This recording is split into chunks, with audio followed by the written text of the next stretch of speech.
अस्सलामु अलैकुम वरहमतुल्लाहि वबरकातुहू। प्यारे प्यारे नाज़रीन करम, सामाईन करम, उम्मीद करता हूँ अल्लाह की ज़ात से कि आप तमाम खैरियत से होंगे। और उम्मीद भी यही है अल्लाह की ज़ात से कि आगे भी अल्लाह ताला आप तमाम को खैरियत व आफ़ियत अता फ़रमाए।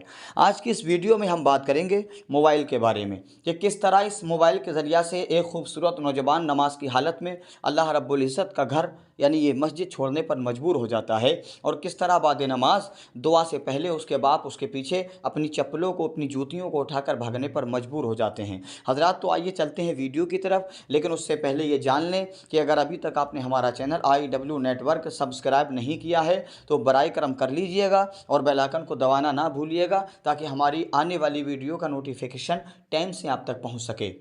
तो आइए चलते हैं वीडियो की तरफ। वीडियो का उन्वान ये है हज़रात कि यूँ तो मोबाइल बहुत अच्छी चीज़ है, इंसान अगर यूज़ करे तो ज़िंदगी बना सकता है, और अगर गलत हाथों में ये चला जाए तो ज़िंदगी ख़राब भी कर सकता है। उमूमन देखा गया है कि हम और आप अपने बच्चों को बचपने में अपना काम करने के लिए मोबाइल दे दिया करते हैं। माँ अगर किसी काम में लगी है, बच्चा रो रहा है तो मोबाइल दे दिया, और बाप किसी काम में लगा है या किसी से बात कर रहा है, बच्चा रो रहा है तो मोबाइल दे दिया। हमने ही अपने बच्चों को इधर लाने की कोशिश की है, लेकिन हम और आप ये नहीं सोचते कि आज बचपने के आलम में है तो हमारे हिसाब से फ़ोन यूज़ कर रहा है। ये कल जब बड़ा हो जाएगा, कल को जब ये जवान होगा, तब ये अपनी मर्ज़ी से फ़ोन यूज़ करेगा तो हमारे हाथों से निकल जाएगा। ऐसा ही इस नौजवान के साथ होता है। तो सुनिएगा, बड़ी अच्छी बात कहने वाले ने कही है कि एक खूबसूरत नौजवान अपने वक्त का हुस्न जमाल का पैकर था। उसकी पेशानी झुर्रियों से अभी साफ़ो शफ़ाफ थी, उसके जिस्म पर शबाब था, बुज़ुर्गी के आलम में अगर हाथ था तो उसका बाप था। वो खूबसूरत नौजवान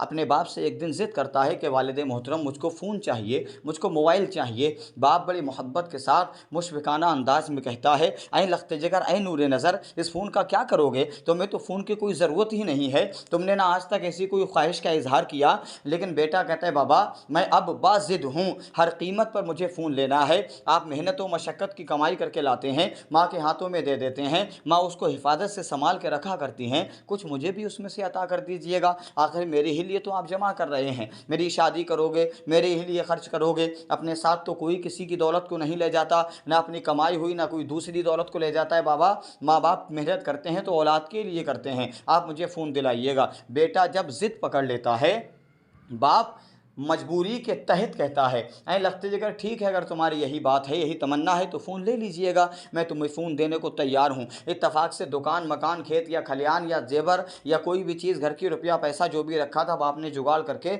जैसे तैसे जो कुछ किया, अपने बेटे के हाथों में फ़ोन दे दिया। मेरे प्यारे, बड़ी तवज्जो के साथ सुनना, एक एक जुमला नोट करने वाला है। इस मोबाइल ने एक बाप और एक बेटे की इज्जत को कैसे सरेआम रुसवा कराया है, सुनते चलो। जब बेटे के हाथों में मोबाइल आ गया, बेटा चलाने लगा। महीना, 2 महीना, 3 महीना, 4 महीना, 6 महीना, साल, 2 साल जो भी गुजरे फ़ोन चलाते चलाते, इत्तफाक से उसके मोबाइल पर किसी का फ़ोन आता है। आगे आप समझ सकते हैं मैं इशारा किधर देने की कोशिश कर रहा हूँ। फ़ोन आता है, बातचीत होना शुरू होती है। इत्तफाक से दोस्ती या मोहब्बत इतनी गहरी हो जाया करती है कि अब एक दूसरे के बगैर न रातों को चैन है, अगर एक दूसरे से बात ना हो तो खाने की भी परवाह नहीं है। सुबह उठने के बाद बिस्तर से यही ख्याल आता है कि मेरे महबूब का दीदार हो जाए, उधर भी आग लगी है, इधर भी आग लगी है। बात करते करते जब काफ़ी अरसा बीत गया, इत्तफाक से वो नौजवान अपनी जेब के अंदर फ़ोन रखकर एक दिन अल्लाह की इबादत के लिए मस्जिद में जाता है। जींस की पैंट को पहना हुआ था, बड़ी टाइट पैंट थी, उसको पहनने के बाद में अल्लाह के दरबार में गया। जाने के बाद में अल्लाह की इबादत कर रहा है, नियत बादी जमात में शामिल हो जाता है। जमात में शामिल हुआ, इमाम साहब ने क़िरात की रुकू सुजूद किया, उस गया तो जमात की आखिरी रकत थी। आखिरी रकत में बैठकर अत्तहियात तो जब पढ़ रहे थे, इतने में उसका फ़ोन आता है। नए तरीके का सॉन्ग यानी कि बजना शुरू हो जाता है। जब नए तरीके का सॉन्ग बजना शुरू हुआ तो हालत नमाज में उसको ख्याल आता है कि किसी तरीके से मैं ये फ़ोन काट दूँ। इत्तफाक से उसने हाथ उठाया, उठाकर मोबाइल जिस जेब में था उस जेब तक ले गया। ले जाने के बाद में काटने की कोशिश कर रहा था, लेकिन प्यारे, फ़ोन कटने के बजाय ओके हो जाता है। और ज़हे नसीब, आज किस्मत ख़राब थी, फ़ोन ओके होने के बाद में स्पीकर भी ऑन हो जाता है। जब स्पीकर ऑन हो जाता है तो उधर से बड़ी प्यारी आवाज़ आती है, हाय जानू कहाँ हो, खाना खा लिया या नहीं खाया? आज मेरा बाबू फ़ोन तक नहीं उठा रहा है, मैं सुबह से परेशान हूँ, ना मेरा बाबू इधर आया है जिसको मैं देख लूँ। हाय तुम कहाँ रह गए? मैंने इतनी गलत बातें तो आपसे की नहीं थी कि आप मुझसे मुंह फुला कर बैठ जाओ। अरे मोहब्बत में तो ऐसा चलता है, कभी तुम रूठो तो हम मनाएं, कभी हम रूठें तो तुम मनाओ, लेकिन मुझे आपसे ये उम्मीद नहीं थी कि आप मेरा फ़ोन नहीं उठाओगे। मेरे बाबू, मेरे सोना, मेरे नूरे नज़र, मेरी ज़िंदगी, मेरी जान, मेरा फ़ोन तो रिसीव कर लो।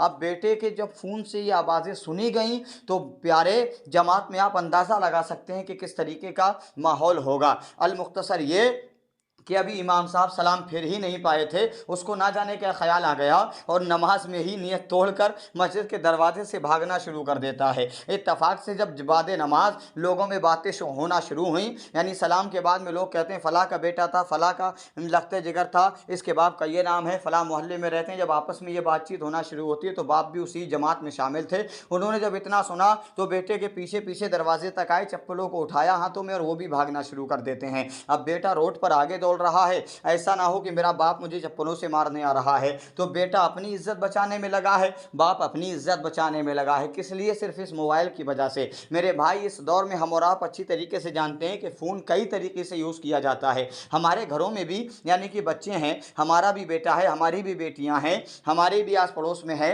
हमें फैशन लेवल लोगों की तरफ नहीं जाना है, हमें उन लोगों की तरफ नहीं जाना कि जिन्हें ना दुनिया से कोई मतलब है ना आखिरत से कोई मतलब है। वो सब कुछ अपना मोबाइल ही को समझे हैं, मोबाइल के ज़रिया से ज़िंदगी काट रहे हैं। ऐसे माँ बाप की तरफ मत जाना कि जो माँ बाप अपनी औलादों को फुल छूट दिए हैं। अक्सर व बेशतर देखा गया है वही औलादें बिगड़ जाया करती हैं जो औलादें घर से जाने के बाद में बता कर ना जाएँ कि कहाँ जा रही हैं। मेरे भाई, सिर्फ कहने का मकसद ये था कि इस मोबाइल से बहुत सी इज़्ज़तें बनती हैं तो बहुत सी इज़्ज़तें ख़राब हो जाया करती हैं। बेशक मोबाइल दीजिएगा अपने बच्चों को, लेकिन ऐसा फ़ोन दीजिएगा, ऐसा फ़ोन दीजिएगा कि जिससे सिर्फ बात ही बात हो सके, कोई खफ्तो खराफात ना हो। फ़ोन सब यूज़ करते हैं हज़रात, फ़ोन चलाने का सबको जज्बा है। हर बेटा जब बड़ा होता है या बेटी बड़ी होती है तो ख्वाहिश होती है कि मैं अपने पापा से, अपने वालिद मोहतरम से, अपने वालिदैन से मोबाइल के लिए कहूँगी या कहूँगा। लेकिन उसका नतीजा एक दिन ऐसा पड़ता है, ऐसा पड़ता है, ऐसा पड़ता है कि इत्तफाक से अनजाने में या जानकर ऐसे हादसे का शिकार हो जाता है वही इंसान जो फ़ोन की ज़िद कर रहा था कि अब उसको एक एक पल अपनी ज़िंदगी जहन्नम नजर आती है, एक एक पल अपना जीना दुश्वार नजर आता है। कहने का मकसद है मेरे प्यारे, बेशक फ़ोन दीजिएगा अपने बच्चों को, हमें मना नहीं किया गया, क्योंकि फ़ोन भी इस दौर में बहुत ज़रूरी बन गया है। बातचीत करने के लिए दीजिएगा, बात कीजिएगा, जो करना है करिएगा, लेकिन ऐसी बातें मत कीजिएगा कि जिनसे माँ बाप की इज्जत खतरे में आ जाए, जिनसे ज़िंदगी का वक़ार दाव पर आ जाए। क्योंकि इन्हीं जुमलों को नोट करते हुए एक शायर ने बड़े प्यारे अंदाज में कहा, इसी तरीके से दर्स देने वाले ने दर्स दिया है। वो क्या कहता है कि पहले इज्जत बिकी, मियार फिर किरदार बिका, तब कहीं जाके मेरे शहर में अखबार बिका। और एक दूसरे शायर ने बड़ा अच्छा जुमला कहा है, बात कड़वी है मगर सच है। शायर ने कहा है कि अना के मोड़ पे बिछड़े तो हम सफ़र ना मिले, अना के मोड़ पे बिछड़े तो हम सफ़र ना मिले, हमें एक शहर में रहकर भी उम्र भर ना मिले। मेरे भाई, ऐसा ना हो कि बेटा बाप को ना पहचाने, बेटी माँ को ना पहचाने। हमें और आपको तमाम को ख्याल रखना है। मुझे उम्मीद है मैंने जो इशारे से समझाया है आप समझ गए होंगे, क्योंकि अल्लामा शेख सादी कहते हैं अक्लमंद रा इशारा काफ़ी अस्त, अक्लमंद को इशारा काफ़ी है। इंशाअल्लाह अगर समझ गए तो आप इस पर अमल कीजिएगा। अल्लाह हमारी और आपकी तमाम औलादों को इस खफ्त खुराफात से दूर रहने की तौफीक अता फरमाए, हमारी और आपकी जान की, माल की, औलाद की इज़्ज़त व आबरू की हिफाजत फरमाए। इंशाअल्लाह कल की वीडियो का इंतज़ार कीजिएगा, कल हम मिलेंगे आपसे फिर। तब तक के लिए अपना ख्याल रखिएगा। अस्सलामु अलैकुम व रहमतुल्लाहि व बरकातुहू।